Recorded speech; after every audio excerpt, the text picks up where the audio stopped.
अम्मी को जो है कांस्टेंट सुनना पड़ता था, लौंडिया है क्या कर लोगी। मतलब अगर मैं अपना ऑक्सफोर्ड विश्वविद्यालय की अगर मैं मार्कशीट भी लाऊं तो उसको फेंक के मारा जाए और कहा जाए कि लौंडिया है, लौंडा कुछ करे तो बात की। बेटियां सिर्फ सुरक्षा मांगने के लिए नहीं, बेटी सुरक्षा दे भी सकती है। और ये बहुत मजबूती के साथ इस चीज का सिंबलिज्म है, इस चीज का प्रतीक है, इस चीज को दृढ़ता के साथ साबित करती है कि आज का भारत बदल रहा है, आज भारत की बेटी मजबूत है। नमस्कार, मैं इल्मा अफरोज आप सभी से ये कहना चाहती हूँ कि अगर मैं कुंदरखी में एक ग्रामीण क्षेत्र से आकर एक किसान की बेटी होकर जिंदगी में बड़ा सोचने की और उसके लिए पूरी मेहनत करने का बीड़ा उठा सकती हूँ, तो ये कुव्वत आप सभी में है। चाहे आप गांव के हो, चाहे देहात के हो, स्त्री हो, पुरुष हो, डिफरेंटली एबल्ड हो, आप जो भी हैं, अगर आप खुद में हिम्मत रखेंगे, हौसला रखेंगे, यकीनन आपकी मंजिल सिर्फ आपको आइडिया है कि आप कहाँ तक जा सकते हो। मैं 14 साल की थी जब मेरे पिता का देहांत हो गया था। उसके बाद मेरी अम्मी ने मुझे बड़ा किया, जिंदगी में ऊंचा सोचने की और ये मानने की, इस बात पे, खुद पे, अपने पोटेंशियल पे यकीन करने की हिम्मत मुझे अपनी अम्मी से मिली। और बच्चों की तरह जब मैं उन्हें देखती थी कि वो कोचिंग जाते थे, मोटी मोटी किताबें लेके इस तरीके का खर्चा करते थे मेडिकल और इंजीनियरिंग की पढ़ाई के लिए, और मैं अपने घर में पलंग पे मोमबत्ती के सहारे पढ़ रही होती थी, मेरे दिल में भी ये ख्वाहिश थी कि मैं उन बच्चों की तरह कोचिंग जाऊं या मेडिकल करके बड़ी डॉक्टर या इंजीनियर बन जाऊं। मगर उस वक्त घर में खाने के लिए हो जाए, यही एक बड़ी बात थी, जो मेरे ख्याल से भारत के 80% किसानों के बच्चों को ग्रामीण क्षेत्रों में समस्याएं हैं, उसी तरीके की समस्या मेरे घर में भी थी। तो अम्मी अकेले मेरी परवरिश कर रही थी मेरे छोटे भाई की, और मैंने ये सोचा कि मेडिकल और इंजीनियरिंग का बुखार, इससे मैं अपनी मानसिकता को पीड़ित नहीं होने दूंगी। और मैंने दिल्ली विश्वविद्यालय के सेंट स्टीवंस कॉलेज में बीए में सीधा सीधा दाखिला लेने का निर्णय लिया। सेंट स्टीवंस कॉलेज के बाद मुझे विलायत जाने के लिए छात्रवृत्ति मिली। छात्रवृत्ति के पैसे वहां पढ़ने और वहां रहने के लिए थे, जाने के टिकट के लिए नहीं। तो टिकट के पैसों का इंतजाम करने के लिए मैं खेतों में गई। वहां गेहूं की फसल कटी हुई थी, तो बहुत धूप हो रही थी, सख्त गर्मी थी, पसीना आ रहा था, और मैंने देखा कि चौधरी हरभजन जी, जिन्होंने मेरी परवरिश की है एक परिवार के सदस्य की तरह, वो खेतों में गेहूं काट रहे थे। तो मैंने उन्हें बताया कि दादा, मैं विलायत पढ़ने जा रही हूँ और हवाई जहाज में उड़ के जाऊंगी। उस वक्त मैं पेरिस जा रही थी, Paris school of international affairs, यानी पेरिस अंतर्राष्ट्रीय विश्वविद्यालय, सियोंस पो। तो उन्होंने मुझसे पूछा कि बिटिया पढ़ लिख के क्या? मैंने कहा कि विलायत में पढ़ूंगी, फिर पढ़ लिख के वापस आऊंगी यहाँ पे आप सबके पास। तो फिर मैं देखती रही उन्हें गेहूं काटते हुए, उनका पसीना जो है वो मिट्टी में, जमीन में मिल रहा था, और कमर जो थी वो नंगी थी, और ऐसे धोती पहन के वो कटाई कर रहे थे। कहीं ना कहीं मेरे जहन में ये ख्याल बार बार आता रहा जब मैं हवाई जहाज में बैठ के जा रही थी कि चौधरी दादा वहां खेतों में उसी तरीके से काम कर रहे होंगे, मैं यहाँ खूबसूरत एसी में हूँ। फिर अगले दिन जब मैं सियोंसपो पहुंची और वहां पे जो स्पाइरल स्टेयरकेसेस हैं, जिनमें बहुत खूबसूरत लाल कालीन बिछे हुए होते हैं, वहां भी मुझे बार बार वो सीन याद आ रहा था कि चौधरी दादा फिर वहीं खेतों में काम कर रहे होंगे उसी तरीके से। खैर, पेरिस से पढ़ने के बाद मुझको ऑक्सफोर्ड विश्वविद्यालय की स्कॉलरशिप मिल गई उसके कुछ समय बाद, और मैं ऑक्सफोर्ड विश्वविद्यालय चली गई। तो जब मैंने दुनिया देखी, मैंने देखा कितने कितने किस्म के अलग अलग रंगों के लोग हैं वहाँ, कैसी कैसी जबानें बोलते हैं, किस तरीके के बच्चे क्या स्टार्टअप्स में इंटरेस्टेड हैं, क्या दुनिया कितनी आगे है। इस चीज की गहन समझ मुझको ऑक्सफोर्ड विश्वविद्यालय ने दी। ऑक्सफोर्ड के बाद मैं संयुक्त राष्ट्र इंडोनेशिया में काम करने लगी, बोर्नियो में। संयुक्त राष्ट्र के बाद मैं न्यूयॉर्क सिटी चली गई, फाइनेंशियल डिस्ट्रिक्ट में काम करने। फाइनेंशियल डिस्ट्रिक्ट जो है वो एक बहुत ही अर्थव्यवस्था का एक बहुत अच्छा मैग्नेट की तरह काम करता है।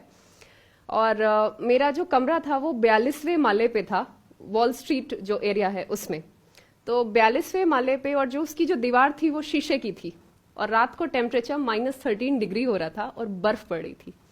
तो मैं अपने कमरे की खिड़की में खड़े होकर कॉफी पी रही थी, ऐसे मेरी उंगलियां ऐसे कॉफी के कप की तरफ थी, और नीचे अमेरिका की जो पीली टैक्सीज होती हैं वो जा रही थी, ऐसे मैं देख रही थी उन्हें, जैसे बिल्कुल माचिस की डिब्बियां होती हैं, और सामने एम्पायर स्टेट बिल्डिंग रंग बदल रही थी।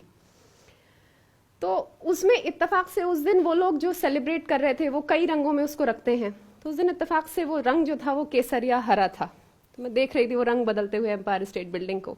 मेरे दिल में बार बार इस चीज का ख्याल आ रहा था कि मैं तो यहाँ न्यूयॉर्क में दुनिया घूम ली, पेरिस में पढ़ ली, ऑक्सफोर्ड में पढ़ ली। चौधरी दादा और बाकी लोग जिन्होंने मुझे इस लायक बनाया कि मैं इन जगहों पे आ सकूं, अपने अंदर की प्रतिभा को रियलाइज कर सकूं, वो आज भी उसी गर्मी में बिना बत्ती पानी उन्हीं तमाम दिक्कतों के साथ वो जिंदगी जी रहे हैं। और मैंने डिसाइड किया कि अब मुझे वापस जाना है अपने मुल्क, अपने देश, उन्हीं लोगों के बीच जिनकी मैं बेटी हूँ। अच्छा, क्या होता था कि जब भी कभी मैं ब्रेक्स में वापस आती थी, वेकेशंस में, तो मुझे देख के आम लोगों की आंखों में एक अजीब सी चमक होती थी। ऐसा लगता था जैसे सितारे चमक रहे हों आंखों में। उन्हें लगता था कि शायद मेरी विलायत की पढ़ाई से उनकी कोई जिंदगी में बदलाव आ जाए। जैसे मान लो किसी का राशन कार्ड नहीं है, तो उनको लगता था कि मुझे देखेंगे तो शायद बिटिया विलायत से पढ़ के कुछ ऐसा करेगी कि उनकी जिंदगी में कोई बदलाव किसी किस्म का आ जाएगा। अम्मी को जो है कांस्टेंट सुनना पड़ता था, लौंडिया है क्या कर लोगी। मतलब अगर मैं अपना ऑक्सफोर्ड विश्वविद्यालय की अगर मैं मार्कशीट भी लाऊं तो उसको फेंक के मारा जाए और कहा जाए कि लौंडिया है, लौंडा कुछ करे तो बात भी। खैर, इस सोच के साथ मैंने फिर सिविल सेवा में आने का निर्णय लिया। तो इससे दो चीजें तो साफ हो गई कि बेटियां सिर्फ सुरक्षा मांगने के लिए नहीं, बेटी सुरक्षा दे भी सकती है। और ये बहुत मजबूती के साथ इस चीज का सिंबलिज्म है, इस चीज का प्रतीक है, इस चीज को दृढ़ता के साथ साबित करती है कि आज का भारत बदल रहा है। आज भारत की बेटी मजबूत है, भारत अपनी बेटियों को सुरक्षा देता है, बेटी सुरक्षा यहाँ देती है। और भारत में जिस तरीके की एनर्जी मैंने देखी है, हमारे युवा जो हमारी बहुत बड़ी, सबसे बड़ी, हमारी लोकतंत्र के साथ साथ जो हमारी सबसे बड़ी असेट हैं, आज हमारे युवा इतना अच्छा कर रहे हैं, उनके लिए इतनी अपॉर्चुनिटी है भारत में। जरूरत है हिम्मत की, हौसले की, मेहनत की और कभी भी हिम्मत ना हारने की। मुझे याद है जब मैं पढ़ाई कर रही होती थी बचपन में, तो वो बान का पलंग होता था, उस पर मैं बैठी हुई होती थी और केरोसिन जो है, जो मट्टी का तेल हम उसमें डालते थे, वो कई बार तेल खत्म हो जाता था तो मैं मोमबत्तियां लगा लेती थी। तो आज भी वो पलंग पे मोमबत्तियां जो है उनके निशान अभी भी बाकी हैं। और ये दुनिया मेरे ऑक्सफोर्ड विश्वविद्यालय के वुल्फसन कॉलेज के डाइनिंग हॉल में फॉर्मल डिनर नाइट से बहुत अलग है, बहुत मुख्तलिफ है।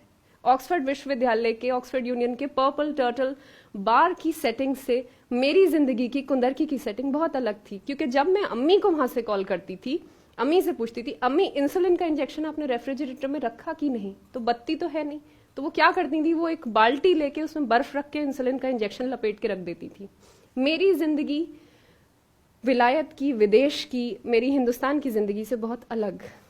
लेकिन अब मुझे लगता है कि यहाँ वापस आकर अपने मुल्क, अपने लोगों को गले लगाकर, अपने मुल्क की समस्या को समझकर कि मेरे देश में बेटी मजबूत है, बेटी सुरक्षा दे सकती है, बेटी आपके लिए है। टैक्स पेयर के पैसे ने अगर मुझे इतनी हिम्मत दी कि एक बिना बाप की बेटी खुद पे भरोसा करके जिंदगी में आगे बढ़ सके, तो फिर मैं देश का, ये देश मेरा और मैं देश की, और मैं पूरी ईमानदारी, पूरी मेहनत के साथ अपने देशवासियों की, देश के बच्चों की, बेटियों की, बुजुर्गों की सेवा करना चाहती हूँ। और मुझे लगता है कि शायद इसीलिए हम इंसान हैं। महात्मा गांधी ने कहा था कि सर्वोदय, जब कभी आप किसी दुविधा में फंस जाओ तो सबसे दरिद्र व्यक्ति का आपको ख्याल आना चाहिए, सबसे अंधेरे गांव में आखिरी व्यक्ति पंक्ति में खड़ा हुआ, और उस व्यक्ति के आंसू पोंछने की बात करो। सोचो कि तुम जो कर रहे हो, क्या तुम्हारे उस एक्शन से उस दरिद्र व्यक्ति की जिंदगी में कोई बदलाव आएगा। जब मैं अमेरिका से वापस आई, जब मैंने न्यूयॉर्क छोड़ा, मैंने भारतीय पुलिस सेवा ज्वाइन की, यकीनन मैं इस बात के लिए कन्विंस्ड हूं, मुझे यकीन है ऐसा कम से कम एक व्यक्ति जरूर होगा जिसकी आंखों में मुझे देख के जो चमक आती थी वो चमक बरकरार रहेगी और आंसू में पोंछ पाऊंगी। फिलहाल थैंक यू। और मैं बहुत खुश हूं कि मैं भारत वापस आई, और आप सभी को मेरा यही मैसेज है कि आप जो भी करें, आपका वोकेशन कोई भी हो सकता है, भले से वो सिविल सर्विस हो, भले से भारतीय पुलिस सेवा हो जो सचमुच बहुत अच्छा ऑप्शन है, भारतीय प्रशासनिक सेवा हो, भारतीय विदेश सेवा हो, या कुछ भी, चाहे आप कोई स्टार्टअप चला लें, एक चीज हमेशा आपके जहन में, आपका सेंटर में रहना चाहिए, वो है हमारे भारत की तरक्की। भारत जो है वसुदेव कुटुंबकम, पूरा विश्व हमारा परिवार है, परंतु इंडिया फर्स्ट। तो जो भी करें देश की तरक्की के लिए करें, और इसी सोच के साथ आप सभी को मेरा नमस्कार, धन्यवाद।